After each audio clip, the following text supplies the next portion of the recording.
Hello student, स्वागत है आपका आईसीटी वर्चुअल क्लासेस में। मैं हूं कविता, आपकी बायो टीचर। उम्मीद करती हूं आप सभी अच्छे होंगे और स्वस्थ होंगे। सो क्लास स्टार्ट करेंगे अपना चैप्टर का नाम है molecular basis of inheritance.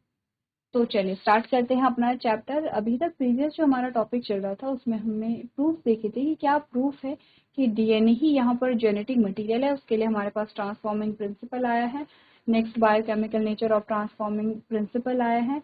And next हमारे पास यहाँ पर क्या आता है, फाइनल जो एक्सपेरिमेंट आता है जिसमें हमने कहा Alfred Hershey and Martha chase ने अपना एक्सपेरिमेंट किया था जिसपे इन्होंने बताया कि डीएनए ही जेनेटिक मटेरियल है। अच्छा, जो फाइनल हमारा एक्सपेरिमेंट है उसमें हमने क्या क्या चीज़ें की हैं एक बार हम लोग रिवाइज कर लेते हैं, क्योंकि एक्सपेरिमेंट आपके इम्पोर्टेंट होते हैं, स्टेप्स आपके इम्पोर्टेंट होते हैं। सबसे पहला तो एक्सपेरिमेंट किसने दिया है, अल्फ्रेड हार्शे और मार्था चेज ने 1952 में यहाँ पर ये एक्सपेरिमेंट दिया है। अच्छा, एक्सपेरिमेंट में किया क्या है उन्होंने क्या किया, दो चीजें ली है यहाँ पर। एक तो बैक्टीरियल सेल लिए है, बैक्टीरियल सेल कौन सी, इकोलाई को लिया है। सेकेंड जो ली है वो लिया है वायरस, जो कि बैक्टीरियोफाज यहाँ पर होगा। ठीक है, बैक्टीरियोफाज यहाँ पर होगा। तो हमने कहा कि बैक्टीरियोफाज अच्छा स्पेशल ग्रुप होता है जो कि बैक्टीरिया पे अटैक करता है। तो इसमें क्या क्या, सबसे पहले जो बैक्टीरियोफाज था, बैक्टीरियोफाज एक वायरस है, मैं बार बार कह रही हूँ, नाम से कंफ्यूज नहीं करना है। बैक्टीरियोफाज एक वायरस है। बैक्टीरियोफाज इसका नाम इसलिए क्योंकि बैक्टीरिया पे ये अटैक करता है। तो यहाँ पर इस वायरस को, इस बैक्टीरियोफाज को दो कल्चर प्लेट में यहाँ पर क्या किया गया, ग्रो करवाया गया। एक में रेडियो एक्टिव सल्फर है और एक में रेडियो एक्टिव फॉस्फोरस है। ठीक है, अब इसमें जब वायरस को ग्रो करवाया गया तो जिस वायरस को यहाँ पर इस मीडियम में ग्रो करवाया गया उसका जो प्रोटीन था वो रेडियो एक्टिव हो गया। तो इसमें रेडियो एक्टिव प्रोटीन आ गया। और जिस बैक्टीरिया को इस कल्चर प्लेट में ग्रो करवाया गया उसमें रेडियो एक्टिव डीएनए आ गया। अच्छा, इस मीडियम वाले जो वायरस थे उसमें जो जेनेटिक मटेरियल था, इसमें जो डीएनए था वो नॉर्मल होगा, वो रेडियो एक्टिव नहीं होगा। ठीक है, क्योंकि रेडियो एक्टिव सल्फर है सिर्फ। और इस वाले मीडियम में जो डीएनए है, जो प्रोटीन है, डीएनए तो रेडियो एक्टिव है लेकिन जो प्रोटीन है वो यहाँ पर नॉर्मल है, क्योंकि यहाँ पे सिर्फ रेडियो एक्टिव फॉस्फोरस था, रेडियो एक्टिव सल्फर नहीं था। ऐसा क्यों हुआ कि यहाँ पे रेडियो एक्टिव डीएनए आया, क्योंकि फॉस्फोरस जो है वो डीएनए के पार्ट है, फॉस्फेट ग्रुप हमने ऐड यहाँ पर किया था, और सल्फर जो है वो प्रोटीन का पार्ट होता है। ठीक है, अब इन प्लेट्स के नाम अगर हम देखें तो ये नंबर 1 प्लेट है और ये नंबर 2 प्लेट है, या ये नंबर 1 वायरस है जिसका रेडियो एक्टिव प्रोटीन है और नॉर्मल डीएनए है। नंबर 2 जो वायरस है उसमें रेडियो एक्टिव डीएनए है और प्रोटीन जो है वो नॉर्मल है। अब आ जाओ एक्सपेरिमेंट पे। अब हमने इस वायरस को, इन दोनों वायरस के लिए दो अलग अलग यहाँ पे सेल ली हैं, इनको अलाव किया कि ये क्या करेंगे, सेल को इन्फेक्ट करेंगे। अच्छा, सेल को इन्फेक्ट कैसे करते हैं, by transferring their genetic material. अपने जेनेटिक मटेरियल को ट्रांसफर करते हैं ये सेल में और तब जाकर के इन्फेक्शन करते हैं। बाकी जो आउटर स्ट्रक्चर होता है उसको नहीं करते हैं। अब ये जो यहाँ पर इन्होंने ट्रांसफर किया है अपना जेनेटिक मटेरियल, हमें नहीं पता वो प्रोटीन है या डीएनए है, उसी का टेस्ट करना है। अब क्या होगा, ब्लेंडिंग करेंगे। यहाँ पे ब्लेंडिंग से क्या होगा, जो आउटर कवरिंग है ये सेल से दूर हो जाएगी, क्योंकि हमें टेस्ट भी तो करना है, हमें टेस्ट करना है और उसके लिए यहाँ पर जो आउटर कवरिंग है उसको रिमूव करना पड़ेगा। हमें देखने की सेल के अंदर क्या गया है। जब यहाँ पर फाइनली हमारे पास सेल आती है और जब यहाँ पर देखा गया तो हमने कहा कि नंबर 2 जो सेल थी उसको देखा गया वो रेडियो एक्टिव थी, और नंबर 1 जो सेल थी वो कैसी थी, नॉर्मल। तो ये कैसी सेल हमें मिली है, नॉर्मल सेल मिली है। और ये कैसी सेल हमें मिली है, रेडियो एक्टिव सेल मिली है। अब हमें पता था कि नंबर 2 सेल में कौन गया है, नंबर 2 वायरस गया है। ठीक है, और उसका जो, चलो तो हमने यहाँ पे बात की है कि जो नंबर 1 वायरस है वो यहाँ गया है फर्स्ट वायरस जो है, नंबर 1 या फर्स्ट वायरस जो आप कहेंगे, और नंबर 2 जो वायरस, नंबर 1 वायरस यहाँ पे क्या है, ठीक है। नंबर 1 जो वायरस है, जो फर्स्ट वायरस है वो यहाँ गया, जो सेकंड वायरस है वो यहाँ गया। ध्यान रखना है फर्स्ट वाले वायरस में रेडियो एक्टिव प्रोटीन है और सेकंड वाले वायरस में रेडियो एक्टिव डीएनए है।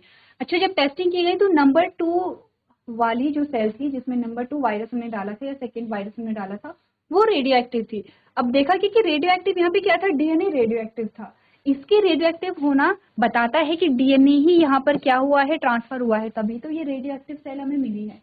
इसका नॉर्मल होना हमें बताता है कि रेडियो एक्टिव प्रोटीन था, प्रोटीन यहाँ पे अंदर ट्रांसफर हुआ ही नहीं है। एट लास्ट हमारे पास ये कंक्लूजन निकला कि डीएनए ही यहाँ पर क्या होता है, जेनेटिक मटेरियल।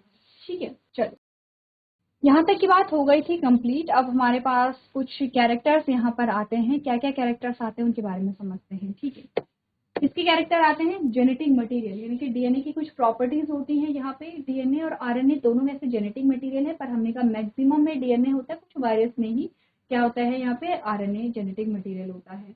तो जेनेटिक मटेरियल की क्या प्रॉपर्टी होती है या क्या प्रॉपर्टी होनी चाहिए उसके बारे में हम बात करते हैं। आपने कहा it become establish that DNA is genetic material from Hershey-chase experiment. तो सबसे पहले हमने कहा कि हार्शे-चेज के एक्सपेरिमेंट से हमें पता चला है कि डीएनए ही यहाँ पर क्या है, जेनेटिक मटेरियल है। नेक्स्ट हमने कहा in some viruses RNA was also reported as genetic material, example tobacco mosaic virus, QV bacteriophage etcetera. आपने कहा कुछ ऐसे वायरस जिसमें आरएनए को आरएनए जेनेटिक मटेरियल देखा गया है, जैसे कि टोबैको मोज़ेक वायरस होता है, क्यूवी बैक्टीरियोफाज जो होता है।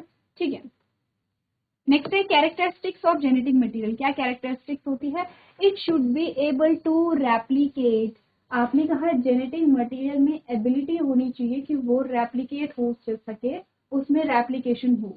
ऐसा कैसे, ऐसा क्यों है? सबसे पहले तो रेप्लिकेट का मतलब होता है अपने नंबर को इंक्रीज करना, 1 से 2, 2 से 4, 4 से 8, ये रेप्लिकेशन होता है।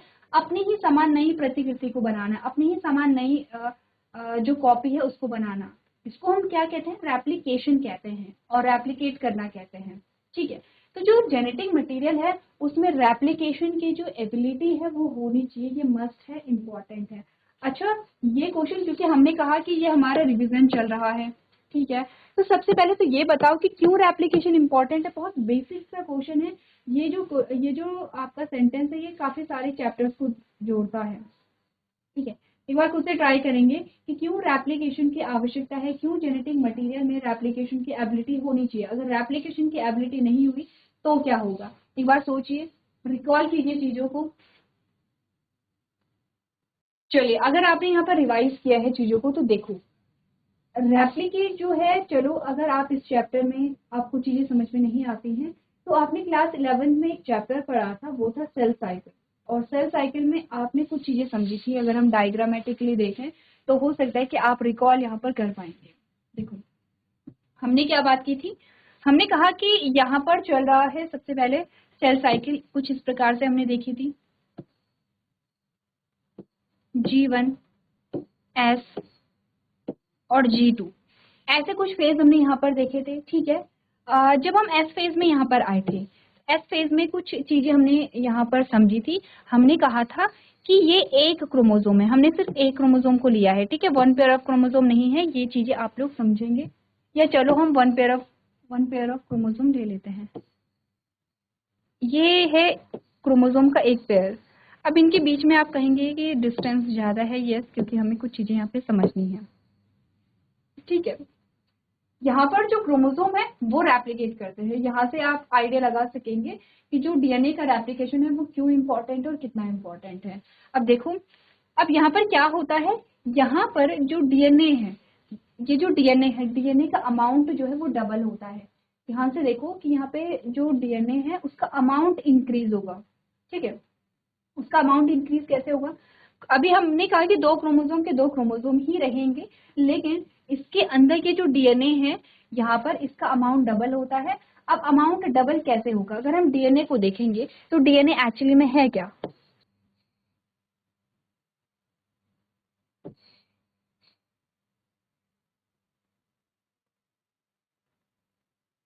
ठीक है, या चलो एक एक ये हमने कहा था, ठीक है, शुगर फॉस्फेट, शुगर फॉस्फेट, कुछ sugar phosphate, sugar phosphate sugar और ये फॉस्फेट है, ठीक है। अब हमने कहा था कि यहाँ पर है नाइट्रोजनस बेस, कुछ ऐसे जुड़े हुए हैं, ये नाइट्रोजनस बेस है, ये नाइट्रोजनस बेस है। ये नाइट्रोजनस बेस दूसरे नाइट्रोजनस बेस से जुड़े होंगे कुछ ऐसे, ठीक है, ऐसे कुछ जुड़े होंगे, ठीक है। तो अब हमने क्या बात की है,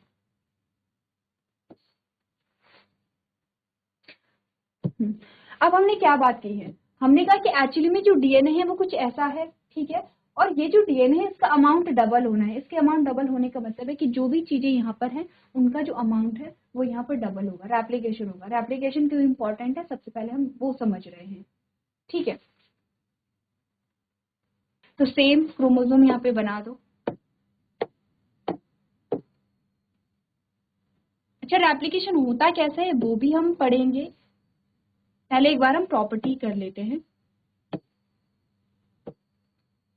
ट्रांसक्रिप्शन और ट्रांसलेशन भी हम पढ़ेंगे, क्योंकि हमने प्रीवियस लेक्चर में जब हम चैप्टर पढ़े थे तो हमने पढ़ा था, तो हम सारी चीजें यहाँ पर क्या करेंगे, रिवाइज करेंगे।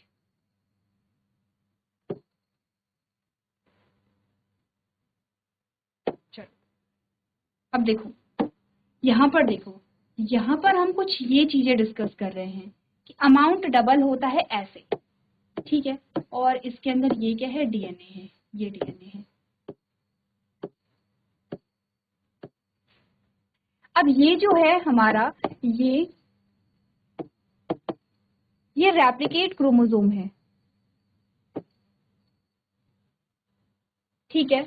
और इस रेप्लिकेट क्रोमोसोम को क्रोमैटिड कहेंगे, ये भी क्रोमैटिड है, क्रोमैटिड है। और इन दोनों को हम क्या कहेंगे, सिस्टर क्रोमैटिड कहेंगे। अच्छा ठीक है, ये तो चलो लेबलिंग की बात हो गई। अच्छा, अभी हमें लेबलिंग से उतना ज्यादा नहीं मतलब है, तो मैं लेबलिंग को अभी यहाँ पर, लेकिन देखो ये क्रोमैटिड है, ये सिस्टर क्रोमैटिड है। अब सिर्फ एक क्रोमोसोम को रखो, जो एक क्रोमोसोम में होगा वही दूसरे क्रोमोसोम में भी होगा। अब सेल साइकिल में हमने क्या पढ़ा था, देखो ये पूरी एक सेल है यहाँ पर, ठीक है, ये पूरी एक सेल है। अब हमने कहा था ऐसे ही सारे क्रोमोसोम के साथ ऐसा ही होगा, हमारे जितने भी क्रोमोसोम है उनके साथ सभी के साथ ऐसा हो रहा है। कितने क्रोमोसोम होते हैं, 46 क्रोमोसोम होते हैं। अब सारे 46 क्रोमोसोम बनाने तो यहाँ पे पॉसिबल नहीं है, जितने क्रोमोसोम हम यहाँ पे बन पा रहे हैं उतने बनाते हैं। तो ये हमारे क्रोमोसोम है, ठीक है। हमने 3 क्रोमोसोम लिए हैं और इन क्रोमोसोम में हमारे पास क्या है, सिस्टर क्रोमैटिड, जो ये जो क्रोमैटिड है एक नई क्रोमैटिड ये बनी हुई है, ठीक है। अब हमने ये भी चीजें समझी थी, अगर आपको याद होगा तो ये स्पिंडल फाइबर यहाँ से निकलते हैं ऐसे, ठीक है। और ये उनको ऐसे होल्ड यहाँ से करते हैं, ये होल्ड करेंगे ऐसे, ठीक है, ये ऐसे होल्ड करेंगे, ठीक है। अब जब ये होल्ड करते हैं तो ये स्ट्रेच करते हैं ऐसे। ये बात तो समझ रहे कि सारे के सारे, ये कौन सी प्लेट है, मेटाफेजिक प्लेट होती है ये, ठीक है। ये सारी चीजें कब हो रही है, एम फेज में। जब हम देखते हैं कौन सा एम फेज, देखो हमने कहा था एक तो होता है यहाँ पे जो प्रिपरेशन वाला पीरियड होता है, ठीक है। और एक होता है यहाँ पे कि जब क्या हो रही है, एम फेज जो होता है। एम फेज में भी आपने क्या किया था, पी मैट से हमने याद किया था, PMAT, prophase, metaphase, anaphase and telophase, ठीक है। तो प्रोफेज में तो क्या होता है, ये जो आपके क्रोमोसोम है वो कंडेंस होते हैं, यहाँ पर न्यूक्लियर मेम्ब्रेन जो है वो डिसअपेयर होती है, ऑर्गेनेलीज जो है वो डिसअपेयर होते हैं, स्पिंडल फाइबर का फॉर्मेशन यहाँ पर बनना शुरू हो जाता है, ठीक है। ये प्रोफेज है, अर्ली प्रोफेज और लेट प्रोफेज दोनों को मिलाकर के ये सारी चीजें हो रही हैं। अच्छा, मेटाफेज में क्या है, मेटाफेज में आपके जो क्रोमोसोम है वो क्लियरली विजिबल है। रॉड शेप स्ट्रक्चर जो आपको दिखते हैं वो एम फेज में ही दिखते हैं, ठीक है, इसी फेज में दिखते हैं वो। और हमने कहा कि एम फेज में क्या हो गए हैं, ये जो क्लियरली विजिबल क्रोमोसोम है ये मेटाफेजिक प्लेट पे ऐसे आ गए हैं, ठीक है, मेटाफेजिक प्लेट पे आ गए हैं। स्पिंडल फाइबर इनसे जुड़ गए हैं दोनों साइड से। अच्छा, ये जो स्पिंडल फाइबर जो है वो अपोजिट डायरेक्शन में चले जाएंगे, एक यहाँ तो एक यहाँ, और दोनों साइड से इनको पकड़ लेंगे। ये पूरी मेटाफेजिक प्लेट पे आ गए हैं। ये बात हो रही है यहाँ पर एम फेज के बारे में, ठीक है। अब मैं दूसरा डायग्राम नहीं बना रही हूँ, इसी डायग्राम में हम चीजों को समझ रहे हैं। अब हमने क्या बात की है, हमने कहा कि यहाँ पर अब आता है एनाफेज, तीसरा जो आता है एनाफेज। एनाफेज में क्या है कि ये जो यहाँ पे स्पिंडल फाइबर है ये स्ट्रेच करेंगे, एक्चुअली में ये चीजें इसको ऊपर से पकड़ा है, इस नीचे से भी पकड़ा है, तो जब खींचा जाएगा तो इसके दो पार्ट हो जाएंगे, कुछ ऐसा ही होता है। और जब ऐसा होता है तो रिजल्ट हमारे पास क्या आया,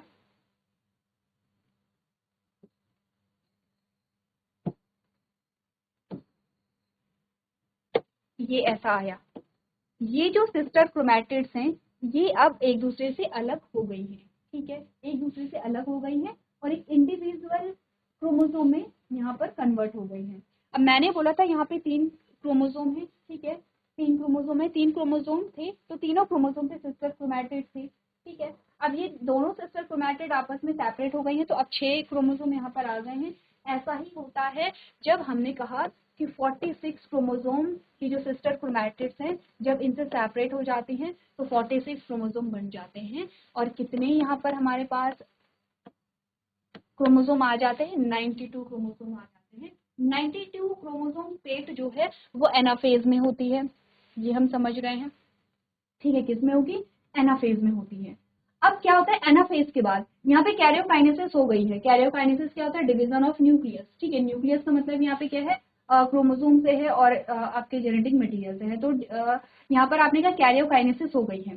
कैरियोकाइनेसिस जब होती है, अच्छा टीलोफेज में जब आते हैं तो टीलोफेज में क्या क्या चीजें हो रही हैं, टीलोफेज में जस्ट अपोजिट चीजें हो रही हैं। क्या क्या होगा, क्या क्या होगा, हमने कहा कि यहाँ पर न्यूक्लियर मेम्ब्रेन बनने लगेगी, ठीक है, न्यूक्लियर मेम्ब्रेन बनने लगेगी ऐसे ही, ठीक है, ऐसे न्यूक्लियर मेम्ब्रेन बनने लगेगी ये। दूसरी चीज क्या होगी, यहाँ पर जो स्पिंडल फाइबर हैं वो डिसअपेयर होने लगेंगे। तो लो यहाँ पे जो स्पिंडल फाइबर हैं ये भी डिसअपेयर होने लग गए हैं, ठीक है।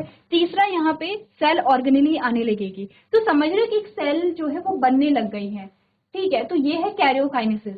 अब कैरियोकाइनेसिस के बाद आती है आपकी साइटोकाइनेसिस। तो साइटोकाइनेसिस में क्या होता है, यहाँ पे डिवीजन ऑफ साइटोप्लाज्म यहाँ पर हो जाएगा। और जब डिवीजन ऑफ साइटोप्लाज्म यहाँ पर होगा तो ये एक सेपरेट सेल यहाँ पर बन जाएगी और ये एक सेपरेट सेल यहाँ पर बन जाएगी जिसके पास अपना न्यूक्लियस होगा। अच्छा ये सारी जो चीजें हैं ना अब वो न्यूक्लियस के अंदर आ गई हैं।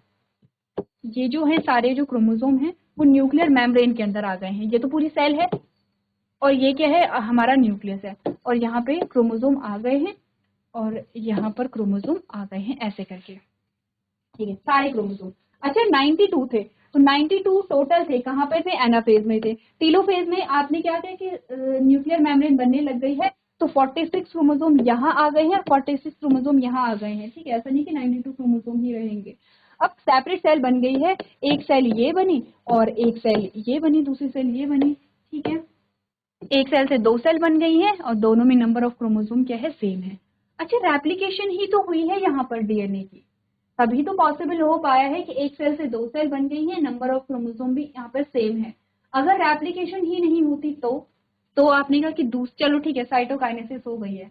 और कैरियोकाइनेसिस कब होगी, जब यहाँ पे रेप्लिकेशन की प्रोसेस होगी। डीएनए में रेप्लिकेशन हुआ ही नहीं है तो सेल डिवीजन कैसे करेगा, आपने कहा सेल डिवीजन तब कंप्लीट होता है जब नंबर ऑफ क्रोमोसोम या amount of genetic material same होता है। यहाँ पे जैसे कि आपने कहा कि यहाँ पे जेनेटिक मटेरियल का जो अमाउंट है वो यहाँ पे डबल होता है। वैसे कितना होता है, 2C होता है, ये 2C है, ये भी 2C है, तो यहाँ पे 4C होता है। C क्या करता है, यहाँ पर जो कंटेंट है डीएनए का जो अमाउंट है वो बताता है, ठीक है।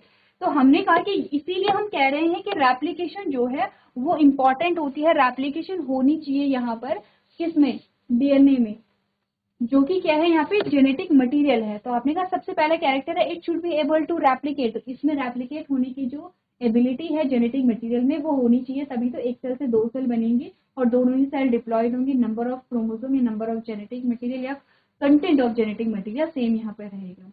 अब आता है यहीं से निकल करके कि डीएनए की जो रेप्लिकेशन है वो कैसे होती है, ये भी हमने पढ़ा था। तो ये हम एक एक करके पढ़ेंगे, पहले हम यहाँ पर जो प्रॉपर्टीज हैं उनको देख लेते हैं। दूसरी प्रॉपर्टी जो आती है it should B chemically and structurally stable. जो यहाँ पर जेनेटिक मटेरियल होता है उसका जो स्ट्रक्चर है वो क्या होना चाहिए, स्टेबल होना चाहिए। ऐसे नहीं कि यहाँ पे टेम्परेचर में डिफरेंस आया तो जो यहाँ पे स्ट्रक्चर है उसमें ही यहाँ पे चेंजेस आ गए हैं। क्योंकि अगर इसका स्ट्रक्चर आपने कहा कि स्टेबल नहीं रहेगा तो डीएनए से ही तो आरएनए, आरएनए से ही तो प्रोटीन बन रही है और प्रोटीन तो कैरेक्टर के लिए रिस्पॉन्सिबल है। अगर आपने कहा जेनेटिक मटेरियल ही चेंज हो रहा है फ्रीक्वेंटली तो आपने कहा कि वो जो उससे बनने वाली प्रोटीन है वो भी चेंज होती रहेगी। तो आपने कहा कि प्रोटीन में चेंजेस आएंगे, इट मीन्स कैरेक्टर में फ्रीक्वेंटली यहाँ पर चेंजेस आते रहेंगे, ठीक है। इसीलिए जेनेटिक मटेरियल का जो स्ट्रक्चर है वो स्टेबल होना चाहिए, जिससे कि एक पर्टिकुलर प्रोटीन बने, ठीक है। It should provide scope for a slow changes mutation that are required for evolution. आपने कहा कि इसमें स्लो चेंजेस होने चाहिए। अब ऐसा नहीं कि 1 साल 2 साल 5 साल 10 साल, ऐसे नहीं होता है, जनरेशन का टाइम लग जाता है म्यूटेशन को होने के लिए। तो जेनेटिक मटेरियल में ऐसे चेंजेस होने चाहिए कि जो यहाँ पर म्यूटेशन यहाँ पर हो और वो यहाँ पे इवोल्यूशन को क्या करे, जन्म दे, यानी कि यहाँ पे क्या हो, इवोल्यूशन हो। तो चलो, तीनों जो प्रॉपर्टी है एक बार आप लोग देख लेंगे इनको, और साथ ही साथ रेप्लिकेशन कैसे होता है उसको आप रिवाइज करेंगे। चलिए, ये तो प्रॉपर्टीज हैं, ठीक है। कुछ और जो पॉइंट्स हमारे पास आते हैं वो हैं, both nucleic acid DNA and RNA have the ability to direct duplication, ठीक है। आपने कहा कि दोनों जो यहाँ पर, ठीक है, चलो यहाँ पर ही समझते हैं। हमने कहा दोनों जो यहाँ पे न्यूक्लिक एसिड होते हैं, डीएनए और आरएनए, इन दोनों में ही यहाँ पर एबिलिटी होती है टू डायरेक्ट डुप्लीकेशन।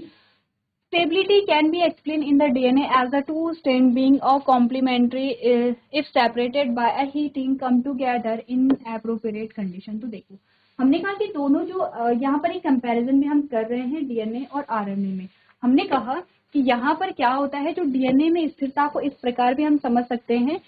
हम बात कर रहे हैं, सबसे पहला हमने कहा था कि जो डीएनए में स्टेबिलिटी होनी चाहिए या जेनेटिक मटेरियल में स्टेबिलिटी होनी चाहिए। तो आरएनए और डीएनए में कैसे हमने डिफरेंशिएट किया है, आरएनए की स्थिरता को हम ऐसे भी समझ सकते हैं कि दो स्ट्रैंड पूरक होते हैं, यदि गर्म करने पर अलग किए जाते हैं तो उपयुक्त परिस्थितियों में एक साथ आते हैं। देखो, जब हमने यहाँ पर जब आप बात करेंगे यहाँ पर रेप्लिकेशन के बारे में, तो रेप्लिकेशन में हमने इतना समझा था कि ये डीएनए के दो स्ट्रैंड होते हैं जो एक दूसरे से क्या होते हैं, जुड़े हुए रहते हैं नाइट्रोजनस बेसिस के थ्रू, ठीक है। अब हम इन्हें क्या करेंगे, अलग कर देंगे बाय हीटिंग इफेक्ट, ठीक है। हम इनको क्या कर देते हैं, अलग कर देते हैं। अलग क्यों करते हैं, ताकि हम यहाँ पर एक नए स्ट्रैंड को, यहाँ पर एक नया स्ट्रैंड बन सके और ये दोनों डिफरेंट, ये अलग डीएनए बन सके और ये अलग डीएनए बन सके। तो यहाँ पर ये इतने स्टेबल होते हैं कि ये जो दोनों स्ट्रैंड है वो पास आने की कोशिश करते हैं और फिर से आपने कहा कि बाइंड करने की कोशिश करते हैं। यहाँ पर जब रेप्लिकेशन होती है और ये दोनों स्ट्रैंड बाइंड ना करे तो यहाँ पर क्या होता है, कुछ मैकेनिज्म होता है जिसको हम बाद में समझेंगे। तो आपने कहा कि डीएनए में स्टेबिलिटी है, जब भी क्या कर होता है, इन स्ट्रैंड को अलग किया जाता है तो ये एक दूसरे से यहाँ पर बाइंड करने की कोशिश करते हैं। सेकेंड हमने क्या बात की है, OH ग्रुप जो कि कहाँ पर होगा, कार्बन नंबर 2 पे होगा, present at a very nucleotide in RNA is a reactive group and make RNA labile and easily degradable, hence it is reactive. अब हमने दोनों में जब डिफरेंस को देखा था, आरएनए और डीएनए में डिफरेंस को देखा था, तो हमने सबसे पहले शुगर की बात की थी। हमने कहा था अगर हम आरएनए की बात कर रहे हैं तो राइबो शुगर पाए जा रहे हैं, अगर डीएनए की बात करें तो डी ऑक्सी राइबो शुगर पाई जा रही है। डिफरेंस दोनों में क्या है, देखो डिफरेंस दोनों में ये है,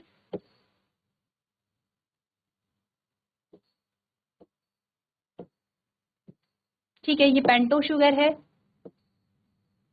ये पेंटो शुगर है, ये कार्बन नंबर 1 2 3 4 एंड 5, 1 2 3 4 एंड 5 यहाँ पर है, ठीक है।